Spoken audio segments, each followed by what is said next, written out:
جس وقت چنگیز اس عورت کے ساتھ باغ میں تھا، وکٹر مہمانوں میں گھوم پھر رہا تھا۔ اس کے کان ان چند ایک سلیبیوں کی باتوں پر لگے ہوئے تھے جنہیں یہ فیصلہ کرنا تھا کہ پیش قدمی کس طرف کی جائے، حملہ کہاں کیا جائے۔ اسے کام کی کچھ باتیں معلوم ہوئیں، لیکن یہ ابھی تجویزیں اور مشورے تھے۔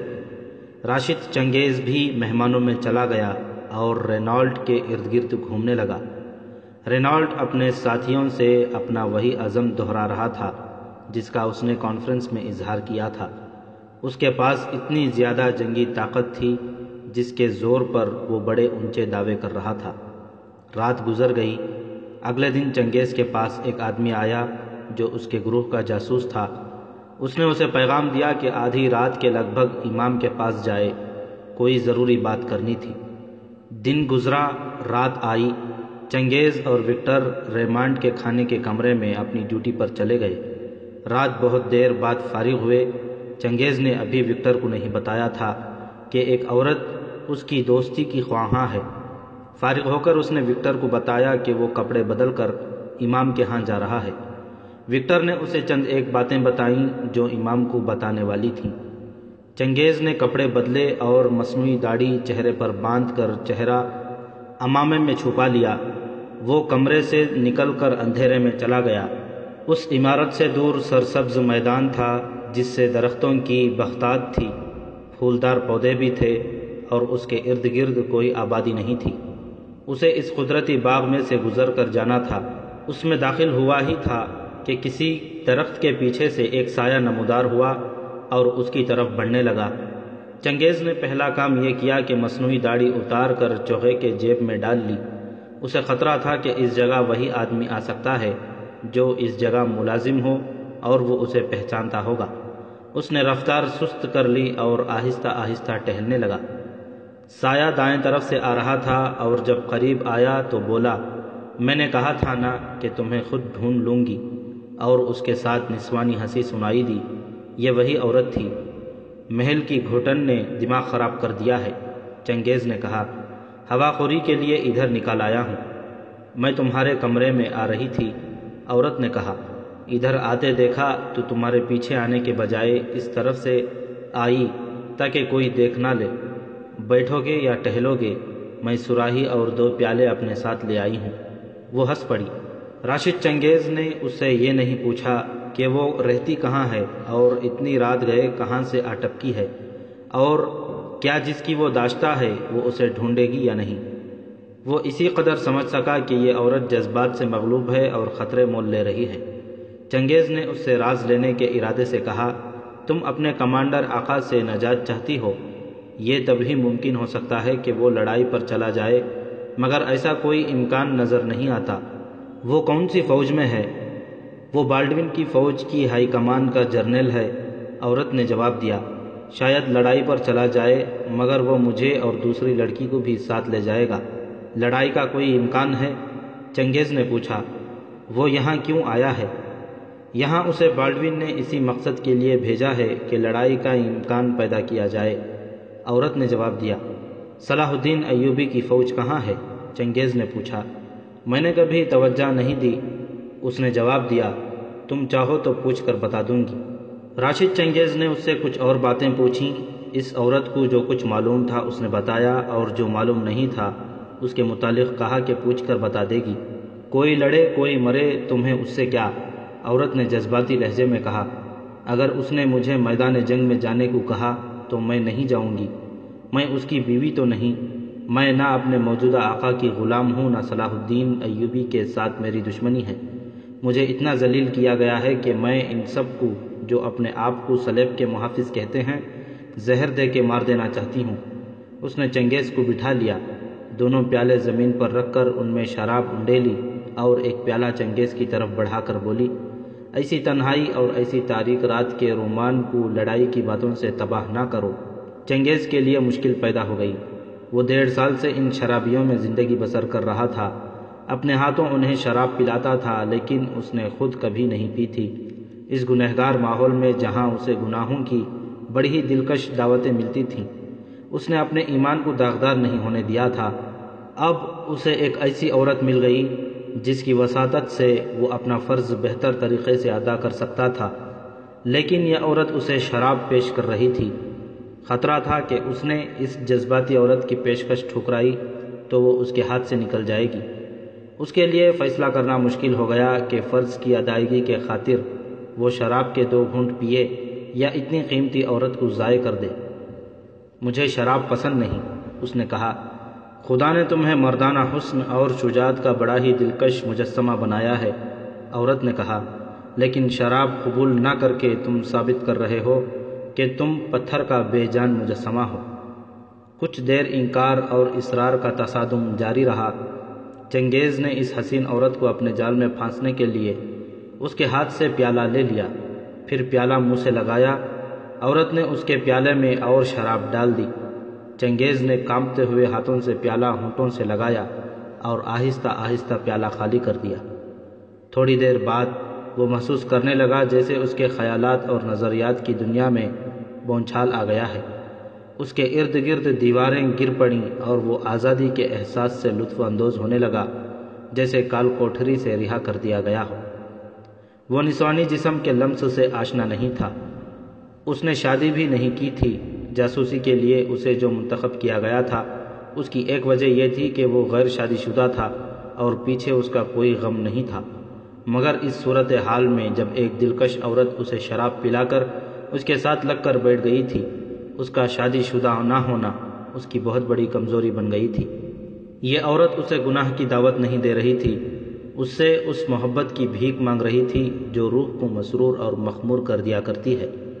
چنگیز کی فطرت میں چونکہ گناہ کا عنصر نہیں تھا، اس لیے اس کے ذہن میں کوئی بیہودہ ارادہ نہ آیا، مگر اس صلیبی عورت کے ریشمی بالوں کے لمس نے، اس کی پیاسی اور جذباتی باتوں نے، اور اس کے سڈول بازوؤں نے، اور اس کے نرم و گداز گالوں نے اسے وہ راشد چنگیز بھی نہیں رہنے دیا تھا جو وہ شراب کے چند گھونٹ حلق سے اترنے سے پہلے تھا۔ رات گزرتی جا رہی تھی۔ وہ جب جدا ہونے کے لیے اٹھے تو عورت نے اس سے پوچھا، تم نے مجھ سے لڑائی کے متعلق کچھ باتیں پوچھی تھیں، مجھے سب کچھ معلوم نہیں۔ اگر تم اپنے تمام سوالوں کا جواب چاہتے ہو تو میں کل رات جواب فراہم کر دوں گی۔ اچانک چنگیز کے اندر وہ چنگیز بیدار ہو گیا جو صلاح الدین ایوبی کا جاسوس تھا۔ اسے اپنے فرائض یاد آ گئے اور اسے یہ بھی یاد آ گیا کہ اس پر شراب اور ایک حسین عورت کا نشہ طاری ہے اور اسے بہت محتاط ہونا چاہیے۔ چنانچہ اس نے عورت سے کہا، مجھے بھی تمہاری طرح لڑائی کے ساتھ کوئی دلچسپی نہیں رہی، میں آرام اور سکون کی زندگی کا شیدائی ہوں۔ اگر میرے سوالوں کا جواب لا سکو تو مجھے یہ پتہ چل جائے گا کہ ہماری فوج جدھر حملہ کرنے جا رہی ہے ادھر مجھے بھی جانا پڑے گا، اور وہ جگہ اور علاقہ کون سا ہوگا۔ شراب ساتھ جائے گی، ملازم ساتھ جائیں گے، اس لیے مجھے بھی ساتھ جانا پڑے گا۔ واپس آ کر اس نے اسی وقت وکٹر کو جگانا مناسب نہ سمجھا۔ اسے رنج اس بات کا ہو رہا تھا کہ وہ امام سے ملنے جا رہا تھا، مگر راستے میں اس عورت نے روک لیا اور اسے کہیں سے کہیں پہنچا دیا۔ رات کا آخری پہر تھا۔ صلیبیوں کی اس عیاش دنیا میں صبح سویرے جاگنے کا کوئی بھی عادی نہیں تھا۔ چنگیز امام کے پاس جا سکتا تھا، مگر منہ میں شراب کی بو لیے ہوئے وہ مسجد میں جانے سے ڈر رہا تھا۔ اس کے دل پر یہ بوجھ بھی سوار ہو گیا کہ شراب نوشی بہت بڑا گناہ ہے جس کا وہ ارتکاب کر چکا ہے۔ اس کے باوجود اسے جب اس عورت کا خیال آیا تو اس میں اسے کوئی عیب نظر نہ آیا، بلکہ اس پر اس کی محبت کا خمار از سر نو سوار ہو گیا۔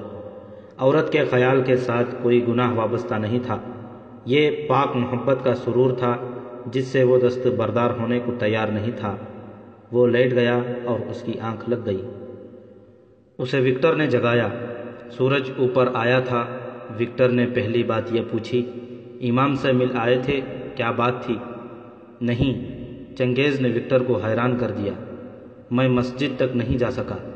اس نے وکٹر کو تمام تر واقعہ سنا دیا اور کہا، اگر میں شراب پیے ہوئے نہ ہوتا تو میں اس عورت سے جدا ہونے کے بعد بھی جا سکتا تھا۔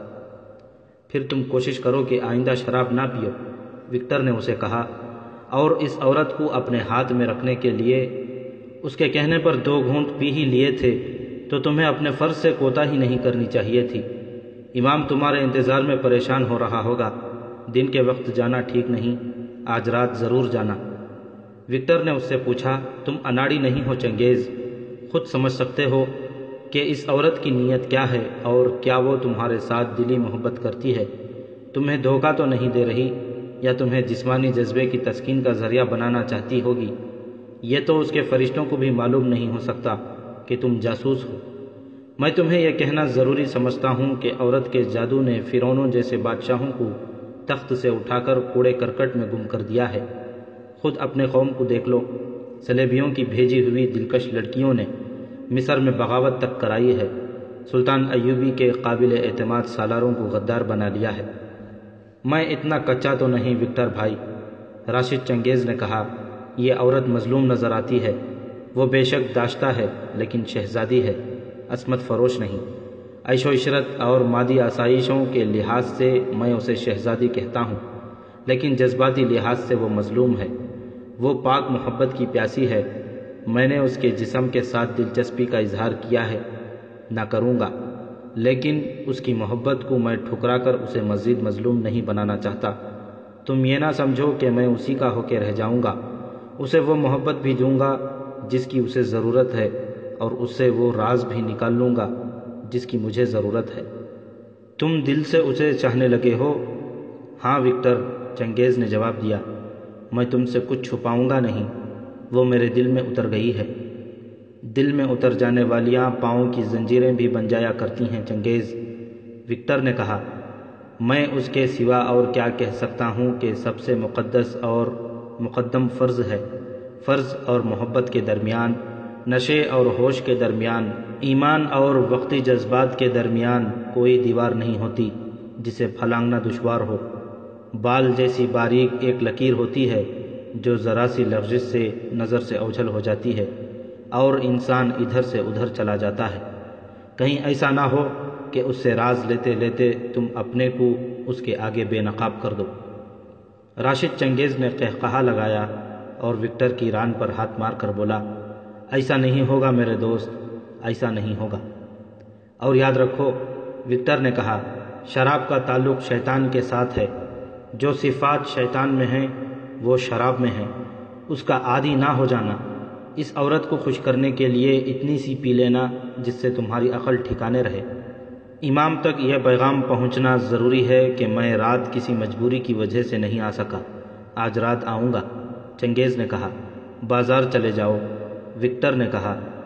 ان کے 2-4 ساتھی بازار میں دکاندار تھے، معمولی سی پیغام رسانی ان کی معرفت ہو سکتی تھی، اہم اور نازک راز انہیں نہیں دیے جاتے تھے۔ وکٹر خود ہی بازار چلا گیا اور ایسے ایک آدمی سے مل کر آ گیا۔ اگلی رات چنگیز اپنے کام سے جلدی فارغ ہو گیا۔ اپنے کمرے میں جا کر اس نے وردی اتاری، دوسرے کپڑے پہنے اور مصنوعی داڑھی کپڑوں میں چھپا لی۔ اسے ڈر تھا کہ وہ عورت اسے اچانک مل گئی تو داڑھی کا راز فاش ہو جائے گا۔ اس کا ارادہ یہ تھا کہ امام سے مل کر واپس اسی جگہ آ جائے جہاں عورت سے ملنا تھا۔ وہ اسی راستے سے گیا۔ یہی راستہ محفوظ تھا اور چھوٹا بھی تھا۔ وہ اس جگہ داخل ہو گیا جہاں سبزہ پودے اور درخت تھے۔ وسط میں گیا تو اسے مانوس سایہ ایک طرف سے آتا نظر آیا۔ چنگیز بھاگ نہیں سکتا تھا۔ سایہ قریب سے نمودار ہوا، فوراً ہی اس کے سامنے آ گیا اور بولا، آج تم جلدی آ گئے، میری محبت کا اثر ہے۔ اور تم یہاں اتنی جلدی کیوں آ کھڑی ہوئی تھی؟ چنگیز نے پوچھا۔ فوج نے ابھی آدھی رات کا گھڑیال تو نہیں بجایا۔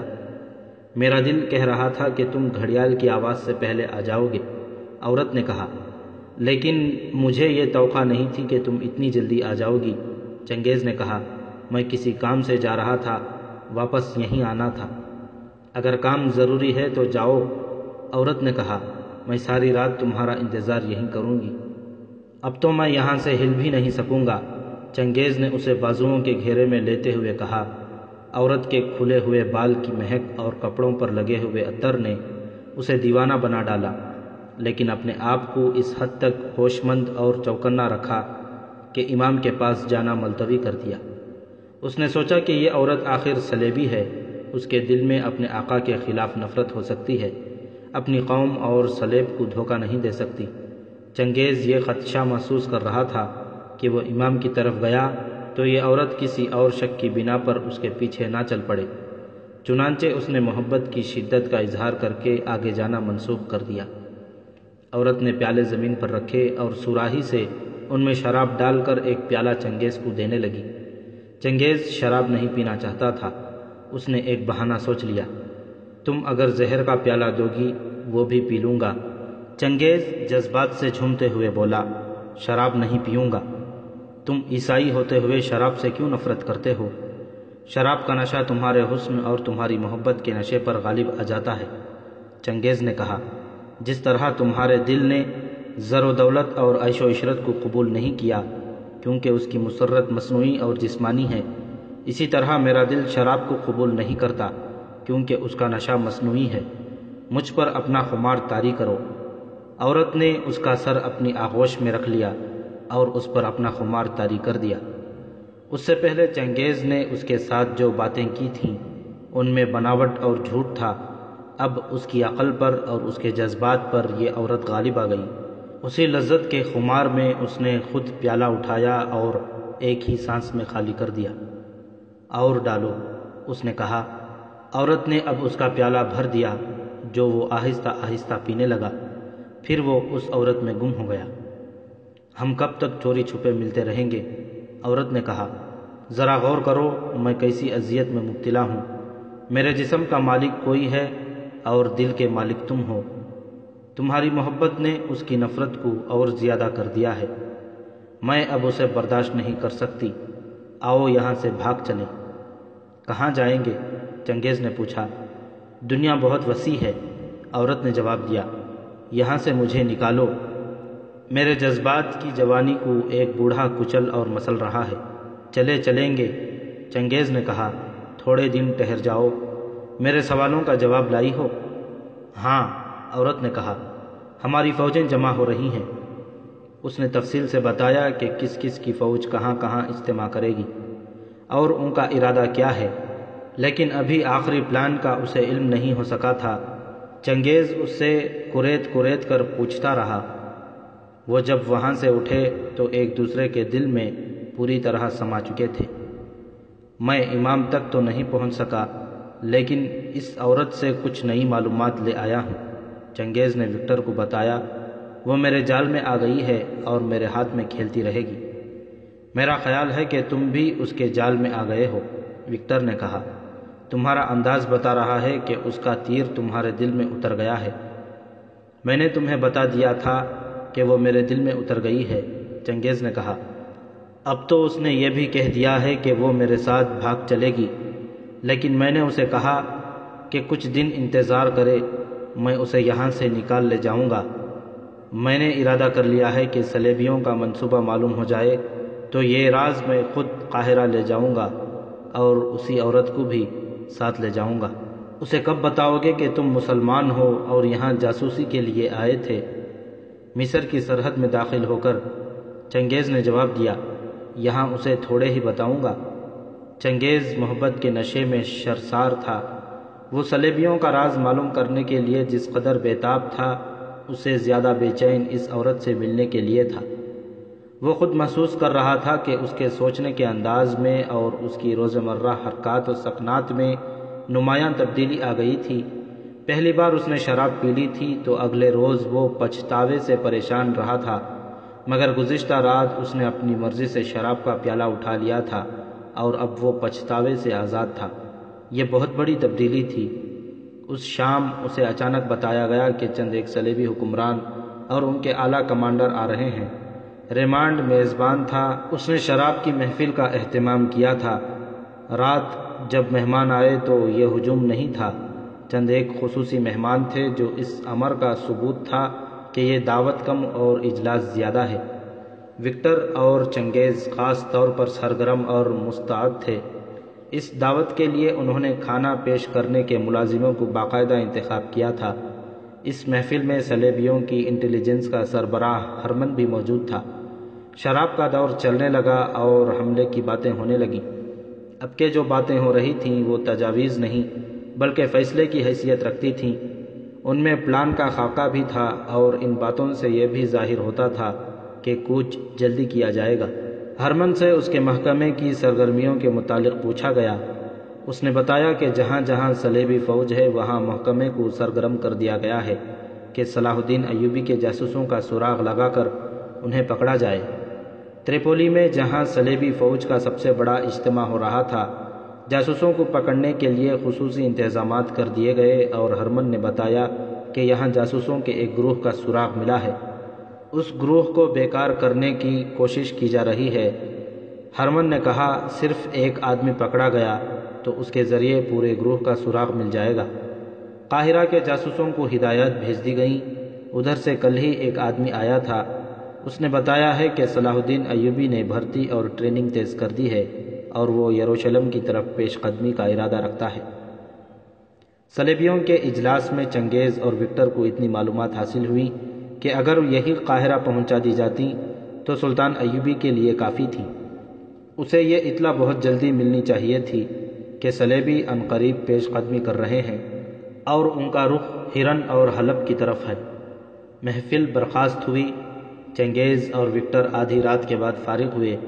چنگیز کو امام کے پاس جانا تھا۔ اس نے ہر رات کی طرح کپڑے بدلے اور مصنوعی داڑھی کپڑوں میں چھپا لی۔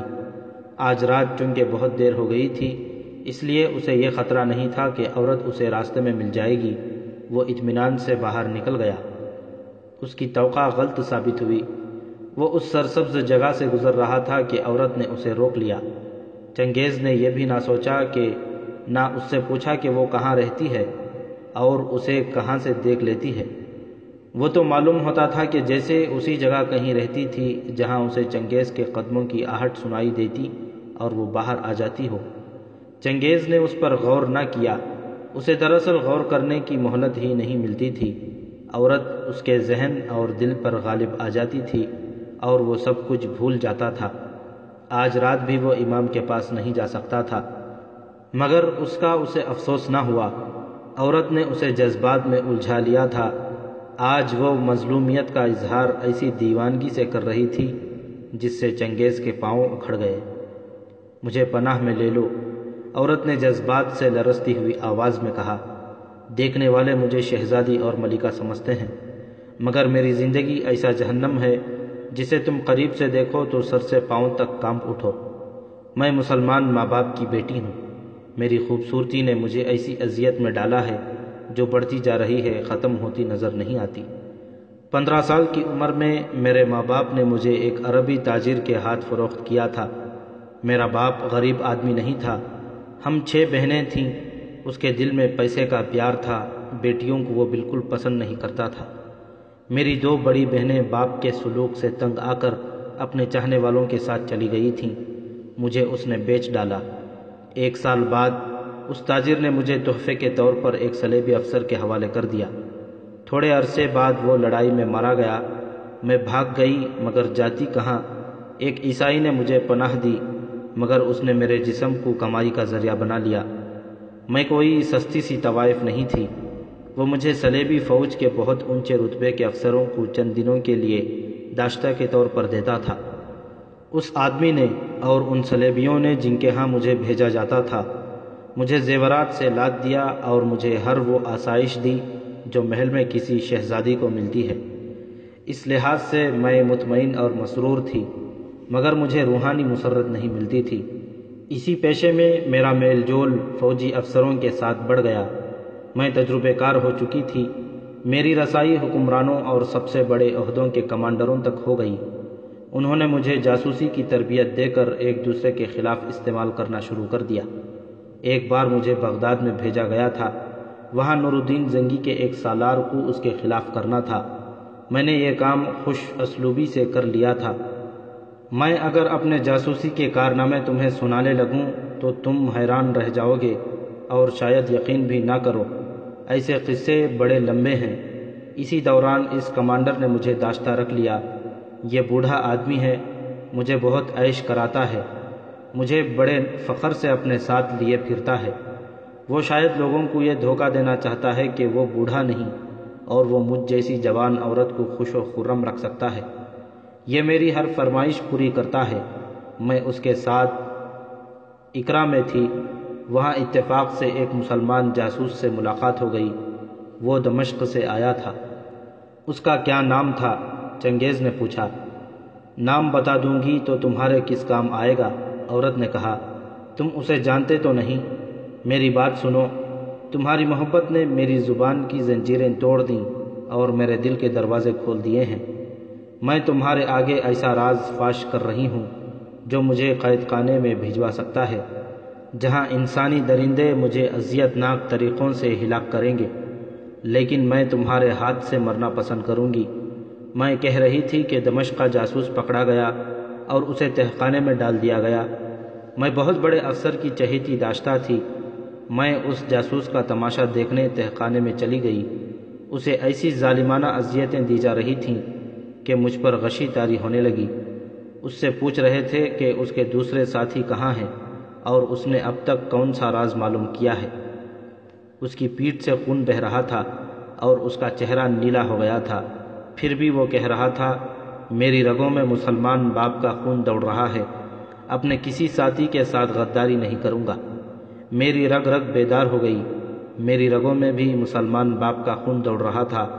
میرے اندر ایک انقلاب زلزلے کی طرح آیا اور میں نے پکا ارادہ کر لیا کہ اس مسلمان کو اس تہخانے سے نکالوں گی۔ میں نے اپنے آقا کا عہدہ، اپنے حسن کا فریب اور 3-4 ٹکڑے سونا استعمال کیا، اور ایک صبح میرے آقا نے مجھے یہ خبر سنائی کہ تہخانے سے مسلمان جاسوس فرار ہو گیا ہے۔ اس بوڑھے کو معلوم نہیں تھا کہ وہ تہخانے سے فرار نہیں ہوا تھا۔ میں نے اسے وہاں سے نکلوا کر اوپر کے حصے میں منتقل کرا دیا تھا۔ جس وقت میرا آقا مجھے اس کی فرار کی خبر سنا رہا تھا، اس وقت مفرور جاسوس اسی شہر میں موجود تھا۔ میں نے اپنے ایک مسلمان ملازم سے اس کے چھپنے کا بندوبست کرا لیا تھا۔ وہ بھی تمہاری طرح خوبصورت جوان تھا۔ تہخانے میں اسے لاش بنا دیا گیا تھا۔ میں نے اسے طاقت کی دوائیں اور غذائیں دیں۔ میں رات کو چوری چھپے اس کے پاس جایا کرتی تھی۔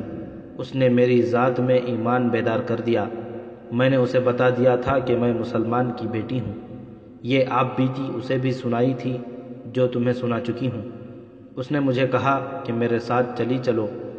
میں نے اسے کہا کہ مجھے جاسوسی کے ڈھنگ سکھا دو، میں اپنے مذہب اور اپنی قوم کے لیے کچھ کرنا چاہتی ہوں۔ اس نے مجھے اقرا کے 3 آدمیوں کے نام پتے بتائے، پھر ان کے ساتھ ملاقات کا انتظام بھی کر دیا۔ یہ جاسوس تندرست ہو گیا تو میں نے اسے شہر سے نکلوا دیا۔ اس کے جانے کے بعد میں چوری چھپے ان کے ساتھیوں سے ملتی رہی۔ وہ مجھے جاسوسی کے سبق دیتے رہے، پھر میں عملی طور پر ان کے لیے کام کرنے لگی۔ ایک تو میں اتنے اونچے رتبے کے فوجی افسر کی داشتہ تھی، دوسرے میری خوبصورتی اور جوانی کی بدولت دوسرے افسر میری دوستی کی خواہش مند رہتے تھے۔ میں عصمت کا موتی تو گنوا ہی چکی تھی، بے حیائی اور شوقی میری عادت بن گئی تھی۔ گنہگاروں کے ساتھ زندگی بسر کر کے میں فریب کار بھی ہو گئی تھی۔ میں نے ان لوگوں کو خوب انگلیوں پر نچایا، انہیں بڑے حسین جھانسے دیے اور بڑے قیمتی راز مسلمانوں کو دیتی رہی۔ یہ جاسوس مجھے سلطان صلاح الدین ایوبی کے متعلق باتیں سنایا کرتے تھے۔ میں اسے فرشتہ سمجھتی ہوں۔ میرے دل میں یہی ایک خواہش ہے کہ اپنی قوم کے لیے کچھ کرتی رہوں اور ایک بار سلطان ایوبی کی زیارت کروں۔ میں اسی کو حج سمجھوں گی۔ اب میں ایک کمانڈر کے ساتھ یہاں آ گئی ہوں۔ صلیبی بڑی ہی زیادہ طاقت سے مسلمانوں پر فوج کشی کر رہے ہیں۔ مجھے ان کے تمام راز معلوم ہو چکے ہیں۔ اب مجھے کسی ایسے آدمی کی ضرورت ہے جو ایوبی کا جاسوس ہو۔ تم نے اتنی دلیری سے یہ راز کیوں فاش کر دیا ہے؟ چنگیز نے اس سے پوچھا۔ تم اگر واقعی جاسوس ہو تو بالکل اناڑی ہو۔ تم نے میری محبت پر اعتماد کیا ہے۔ اگر میں تمہیں یہ بتا دوں کہ میں تمہاری نسبت سلیب سے زیادہ محبت کرتا ہوں اور میری وفاداریاں سلیب کے ساتھ ہیں تو کیا کرو گی؟ عقل مند جاسوس اپنے فرض پر اپنے بچوں کی محبت کو بھی قربان کر دیا کرتے ہیں۔ میں تمہیں حقیقت بتا دوں تو تم مان جاؤ گے کہ میں اناڑی نہیں ہوں۔ عورت نے کہا، میں نے یقین کر لیا تھا کہ تم عیسائی نہیں ہو، تم مسلمان ہو اور مصر کے جاسوس ہو۔ راشد چنگیز یوں چونکا جیسے اس عورت نے اسے ڈس لیا ہو۔ شراب کا نشہ اور رومان انگیز جذبات کا خمار یوں اتر گیا جیسے کمان سے تیر نکل گیا ہو۔ اس نے کچھ کہنے کی کوشش کی تو اس نے محسوس کیا کہ جیسے اس کی زبان اکڑ گئی ہو۔ اس عورت کی دبی دبی ہنسی سنائی دی۔ عورت نے کہا، کہو میں اناڑی ہوں۔ چنگیز کے لیے جواب دینا محال ہو گیا۔ اگر یہ عورت واقعی مسلمان تھی تو کیا چنگیز کو اس پر اپنا آپ ظاہر کر دینا چاہیے تھا؟ طریقہ یہ تھا کہ ایک گروہ کے جاسوس اپنے ہی ملک کے جاسوسوں کے دوسرے گروہ سے بھی بیگانہ رہنے کی کوشش کرتے تھے۔ چنگیز کو یہ بھی معلوم نہیں تھا کہ یہ عورت کس پائے کی جاسوس ہے۔ یہ بھی تو ممکن تھا کہ وہ دوغلا کھیل کھیل رہی ہو۔ اسے یہ بھی معلوم تھا کہ سلطان ایوبی نے سختی سے حکم دے رکھا ہے کہ کسی عورت کو کہیں جاسوسی کے لیے نہ بھیجا جائے۔ اگر یہ عورت جاسوسی کر رہی تھی تو اپنے طور پر کر رہی ہوگی۔ وہ زیادہ سے زیادہ یہ کر سکتی تھی کہ جاسوسوں کو معلومات پہنچا دیتی تھی۔ ایسی عورت پر اعتماد نہیں کرنا چاہیے تھا۔ خاموش کیوں ہو گئے ہو؟ عورت نے پوچھا۔ کہہ دو میں نے غلط کہہ دیا ہے۔ تم نے بالکل غلط کہا ہے، راشد نے جواب دیا، اور تم نے مجھے مشکل میں ڈال دیا ہے۔ کیسی مشکل؟ یہ کہ میں تمہیں گرفتار کرا دوں یا محبت کی خاطر خاموش رہوں؟ چنگیز نے کہا، میں عیسائی ہوں اور پکا صلیبی ہوں۔ وہ زمین پر بیٹھے تھے۔ عورت نے اپنے زانوں کے نیچے سے کچھ نکالا اور یہ چنگیز کی گود میں رکھ کر کہا، یہ وہی تمہاری مصنوعی داڑھی کل جب تم میرے پاس تھے تو بھی یہ تمہارے چگے کے جیب سے نکال لی تھی اور پھر جیب میں ہی ڈال دی تھی، آج بھی نکال لی ہے۔ چنگیز اس کے حسن، اس کی محبت اور شراب کے نشے میں ایسا گم ہو جاتا تھا کہ اسے ہوش نہیں رہتی تھی۔ میں نے ایک رات یہ داڑھی تمہارے چہرے پر دیکھی تھی، عورت نے کہا۔ تم اس داڑھی میں کمرے سے نکلے تھے، میں نے تمہیں راستے میں روک لیا اور جب تم نے مجھے بازوؤں میں لیا تھا میں نے تمہارے چگے کے دونوں جیبوں میں ہاتھ ڈالا، میرے ایک ہاتھ نے داڑھی محسوس کی۔ مصنوعی داڑھی سے تم نے کیسے یقین کر لیا کہ میں جاسوس ہوں؟ تم جس انداز سے مجھ سے یوں فوجوں کی آمد و رفت کی باتیں پوچھتے رہے ہو، یہ انداز جاسوسوں کا ہے۔ عورت نے کہا، تم نے مجھے جن سوالوں کے لیے جواب لانے کو کہا تھا وہ کوئی اور نہیں پوچھ سکتا۔ کسی عام آدمی کے ذہن میں ایسے سوال آتے ہی نہیں، اور شراب سے انکار صرف مسلمان کرتا ہے۔ وہ بولتے بولتے چپ ہو گئی، بازو چنگیز کے گلے میں ڈال کر اور گال اس کے گالوں سے لگا کر بولی، تم مجھ سے ڈر رہے ہو؟ کیا تمہارا دل مان نہیں رہا کہ میں مسلمان ہوں؟ میں تمہیں اپنا دل کس طرح دکھاؤں؟ ہم دونوں ایک منزل کے مسافر ہیں۔ میں نے تمہیں سلطان ایوبی کا جاسوس سمجھ کر دل میں نہیں بٹھایا تھا۔ تم مجھے معلوم نہیں کیوں اچھے لگے تھے۔ مجھے یوں لگا تھا جیسے ہم آسمانوں میں بھی اکٹھے تھے، زمین پر بھی اکٹھے ہو گئے ہیں اور ہم اکٹھے اٹھائے جائیں گے۔ کہو تو میں تمہارے جاسوس ہونے کی کئی اور ثبوت پیش کر دوں۔ میں تمہاری حفاظت کروں گی، اور میں نے یہ ارادہ بھی کیا ہے کہ ہم دونوں بہت ہی قیمتی راز اپنے ساتھ لے کر یہاں سے اکٹھے نکلیں گے۔ اگر یہ راز قاہرہ بر وقت نہ پہنچا تو ہرن، حلب، حمات، دمشق اور بغداد تو صلیبیوں کے سیلاب میں ڈوب ہی جائیں گے۔ مصر کو بچانا بھی ممکن نہیں رہے گا۔ سلطان ایوبی بالکل بے خبر ہے، وقت ضائع نہ کرو، میں یہاں سے اکیلی نہیں نکل سکتی، تمہارا ساتھ ضروری ہے۔ میں تمہیں ساتھ لے کر سیر کے بہانے شہر سے نکل سکتی ہوں، تم میرے محافظ ہوگے اور کوئی بھی ہم پر شک نہیں کرے گا۔ راشد چنگیز پر خاموشی طاری ہو گئی تھی۔ عورت نے اس کے پیالے میں شراب انڈیلی اور پیالہ اس کے ہاتھ میں دیتے ہوئے مخمور انداز اور جذباتی لہجے میں کہا، تم گھبرا گئے ہو، پی لو، یہ شراب کا آخری پیالہ ہے، اس کے بعد ہم اس سے توبہ کر لیں گے۔ اس نے چنگیز پر اپنے ریشمی بالوں کا سایہ کر لیا اور پیالہ اس کے ہونٹوں سے لگا دیا۔ بالوں کے ملائم لمس اور مہک نے، نسوانی جسم کے لمس اور حرارت نے، اور شراب نے چنگیز کی زبان سے کہلوا لیا، تم واقعی جاسوس ہو، ورنہ 1.5 سال جاسوسوں کے سب سے بڑے استاد ہرمن کے سائے میں رہ کر وہ مجھے نہیں پہچان سکا۔ میں تمہاری ذہانت کا مرید ہو گیا ہوں۔ تم ٹھیک کہتی ہو کہ ہم ایک ہی منزل کے مسافر ہیں، تم میرے ساتھ قاہرہ چلو گی؟ بہت دیر ہو گئی ہے، عورت نے کہا، کل یہیں ملنا، میں تمہیں وہ باتیں بتاؤں گی جو تم کسی بھی طرح معلوم نہیں کر سکتے۔